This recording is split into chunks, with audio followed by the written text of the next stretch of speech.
विज्ञाते साक्षी पुरुषे परमात्मनि चेश्वरे निराशये बंधमोक्षे च न चिंता मुक्तये मम।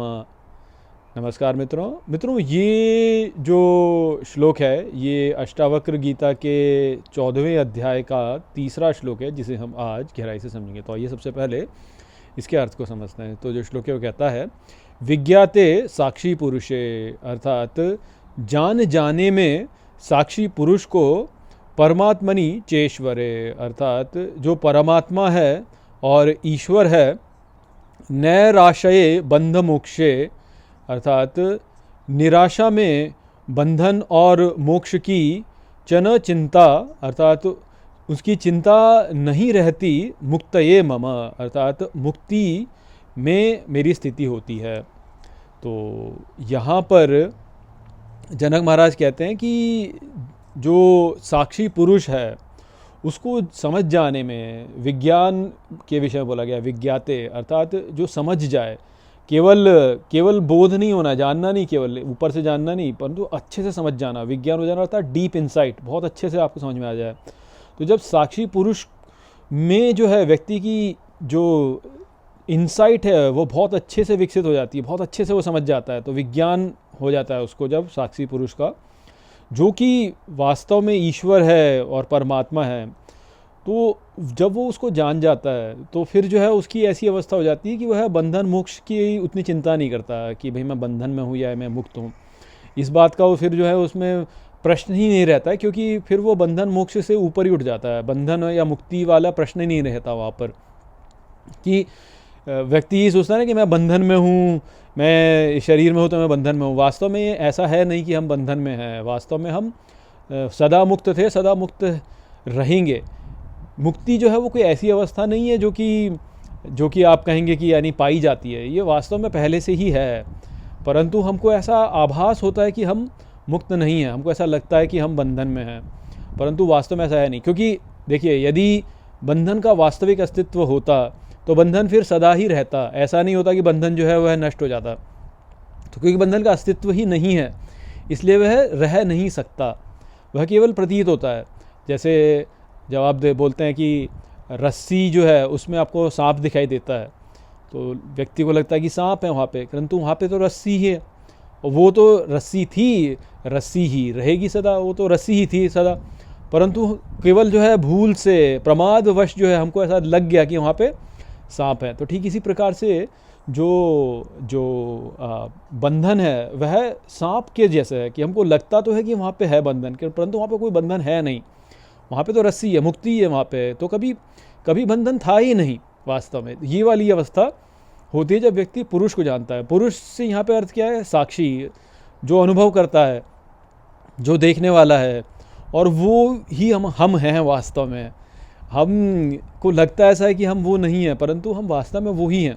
वो जो पुरुष है वो सब में है, सबके द्वारा देख रहा है, और वो मुक्त है, परमात्मा वह ही है, वह ही ईश्वर है। परंतु उसमें जो है एक प्रतीति ऐसी हो जाती है कि एक सीमित ज्ञान वाला जो है जीव जो है वह उसमें प्रकट होने लगता है, प्रतीत होने लगता है। तो इसकी जो है उसका उदाहरण हम ऐसे ही समझ सकते हैं, पिछले श्लोक में भी हमने समझा था इसको, तो थोड़ा और अच्छे से समझ लेते हैं। देखिए, जैसे संपूर्ण आकाश है, ये पूर्ण आकाश है, तो ये तो मुक्त है, इसमें कुछ बंधन तो है नहीं, ये तो सदा जैसा था वैसा का वैसा ही रहता है। अब मान लीजिए कि उस आकाश में एक घट है, तो घट जो है वह भी वास्तव में आकाश में ही है। देखिए, यदि आप साइंटिफिकली समझना चाहें ना, तो आप ऐसे समझ सकते हैं कि देखिए, जो भी मैटर हमको दिखता है ना, यहाँ पे जो भी मैटर हमको दिखता है वो किससे बना है? एटम्स से बना है। एटम्स किससे बने? प्रोटॉन्स और न्यूट्रॉन्स और इलेक्ट्रॉन्स। अब ये प्रोटॉन्स, न्यूट्रॉन्स और इलेक्ट्रॉन्स जो हैं ये तो बहुत छोटे हैं। जो एटम है उसको ये बोला जाता है कि लगभग संपूर्ण एटम जो है वह स्पेस है, वास्तव में केवल आकाश है। और यदि हम इनमें जाए, प्रोटॉन्स में जाएं, इलेक्ट्रॉन्स में जाएं, न्यूट्रॉन्स में जाएं, और उनको खोद के अंदर देखेंगे तो वहाँ पे भी हमको आकाश ही मिलेगा वास्तव में। बहुत छोटे छोटे कण हैं वहाँ पर, जो उनको क्वार्क्स बोला जाता है, परंतु वास्तव में पूरा आकाश ही है। और यदि हम क्वार्क्स तक भी चले जाएं तो मुझे यही लगता है कि उनके अंदर भी आकाश ही होगा। तो ये जो मैटर हमको सब कुछ दिखता है ये वास्तव में है नहीं, ये केवल स्पेस ही है, पूरा स्पेस है। ये पदार्थ जो है पदार्थ नहीं है, आकाश ही आकाश है वास्तव में। तो पदार्थ जो है वो आकाश में केवल दिखता है ऊर्जा के नाचने से। तो जैसे है ना, भगवान शिव के ऊपर देवी का नृत्य दिखाया गया जैसे, तो वो क्या है वास्तव में, शिव जो है सदाशिव के ऊपर देवी बैठती हैं। एक फोटो ऐसी दिखाई जाती है। सदाशिव आकाश है और देवी जो है ऊर्जा है जो कि उसके ऊपर बैठी है, उससे ही पदार्थ जो हमें दिखता है वास्तव में। तो आकाश है, आकाश में घट है, तो घट जो है वो भी वास्तव में आकाश ही है। इस बात को समझिए, आकाश ही है वो, और हमें केवल दिखता घट है। और घट के भीतर जल है, जल भी वास्तव में आकाश ही है, वो भी आकाश ही है, बस हमको दिखता ऐसा है जैसे कि जल है, देवी के द्वारा, देवी यानी ऊर्जा के द्वारा। अब इसमें जो है लहर उठती है, हमने इसे समझा था, और उस लहर उठने से जो है आकाश का प्रतिबिंब हमें दिखता है। वास्तव में वो आकाश का प्रतिबिंब दिख रहा है हमें वहाँ पे। आकाश जो है वो वास्तव में वहाँ पे है नहीं, वो वाला आकाश जिसका प्रतिबिंब हमें दिख रहा है वो है जीव। और जो वास्तविक आकाश उसमें है वह है शिव बोल सकते हैं आप उसको, परमात्मा बोल सकते हैं, ईश्वर बोल सकते हैं, भगवान बोल सकते हैं, जो बोलना चाहें बोल सकते हैं। तो वो जो वास्तविक आकाश है उस घट के भीतर, वो है असली ईश्वर। और जो जल के द्वारा प्रतिबिंब दिख रहा है हमको, वो है जीव। और यदि आप जीव जो है, और ये जो जल में जो भी तरंगे उठ रही हैं, ये हैं वृत्तियाँ। तो इन वृत्तियों को नष्ट करने के लिए क्या करोगे आप अग्नि जलाओगे, घट के नीचे अग्नि जलाओगे तो जल जो है वह पूरा जो है वह वाष्प में परिवर्तित हो जाएगा, जल नष्ट हो जाएगा, सारी वृत्तियाँ नष्ट हो जाएंगी, और शेष क्या बचेगा, तो केवल आकाश ही बचेगा वास्तव में। तो ये जो अग्नि है यह ही वो ज्ञान है जिसके द्वारा वृत्तियाँ नष्ट होती हैं। अब ये जो अग्नि है ये भी वास्तव में आकाश ही है, सब कुछ आकाश है वास्तव में, है ना।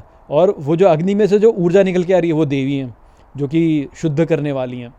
तो और वो जो ऊर्जा है, जैसे कि हमने देखा, ऊर्जा क्या है, हीट और लाइट। हीट और लाइट क्या है, फोटॉन्स क्या है, आकाश। सब कुछ आकाश है उस प्रकार से। तो इस प्रकार से समझिए आप कि ये सब जब आप कर देंगे तो वास्तव में क्या है, केवल आकाश ही है वास्तव में, वो ही पुरुष है। तो हम भी वास्तव में पुरुष ही हैं। तो जो इस बात को जान लेगा वह इस बात को जान लेगा कि भाई बंधन और मोक्ष है ही नहीं, बंधन और मुक्ति कुछ है ही नहीं, वास्तव में मुक्ति ही है, सर्वदा मुक्ति है, क्योंकि आकाश ही है और कुछ है ही नहीं वास्तव में। तो ये जो फिजिक्स में जिस प्रकार से हम ऐसे देखते हैं, वैसे ही जो है इसको यदि हम चिदाकाश में अब देखें, अपने भीतर का जो आकाश है उसमें देखेंगे, तो वहाँ पे इस प्रकार से आप इसको प्रक्षेपित करके समझ सकते हैं कि वास्तव में केवल पुरुष ही है, क्योंकि वो जो आकाश भीतर वाला है पुरुष से, वहीं से ये संपूर्ण आकाश बाहर जो है ये भी वहीं से प्रक्षेपित हुआ है। तो इस प्रकार से जो समझता है वो इस बात को जान लेता है कि मुक्ति ही है, क्योंकि केवल आकाश ही है और कुछ है ही नहीं वास्तव में। बाकी कुछ जो भी है वो केवल प्रतीति है, वो आकाश की ही शक्ति से प्रतीत हो रहा है वास्तव में। तो पुरुष की शक्ति से प्रतीत होता है वो सब कुछ, पुरुष की शक्ति से ही, माया की शक्ति से, पुरुष की जो माया शक्ति है, अर्थात जैसे गीता में श्री कृष्ण ने बोला कि मेरी दो शक्तियाँ हैं, परा और अपरा। तो जो परा शक्ति है उससे अपरा शक्ति का प्रादुर्भाव होता है, और अपरा शक्ति से ही जो है सब कुछ, ये पांच तत्व और जो भी कुछ हमारे चित्त, अहंकार, ये सब जो है ये सब हमारे आगे प्रकट होते हैं। परंतु ये सब कहाँ से आया, पुरुष से आया, और वो ही स्वरूप है, वास्तविक स्वरूप है। और वो जो है वो सदा मुक्त है, पहले से मुक्त था, अभी मुक्त है और सदा मुक्त रहेगा, और वही हमारा स्वरूप है। तो इसलिए जो इस बात को जानेगा वो मुक्ति के बारे में चिंता ही नहीं करेगा, क्योंकि चिंता करने की कोई बात ही नहीं है, मुक्ति तो है ही है, सदा ही है, कभी ऐसा था ही नहीं कि नहीं थी वो मुक्ति। तो वो वाली बात थी जो कि यहाँ पर जनक महाराज ने बताई। तो आशा करता हूँ कि मैंने इस श्लोक को आपको अच्छे से समझा दिया होगा। चलिए इसी के साथ इस वीडियो को यहीं पे समाप्त करते हैं। नमस्ते।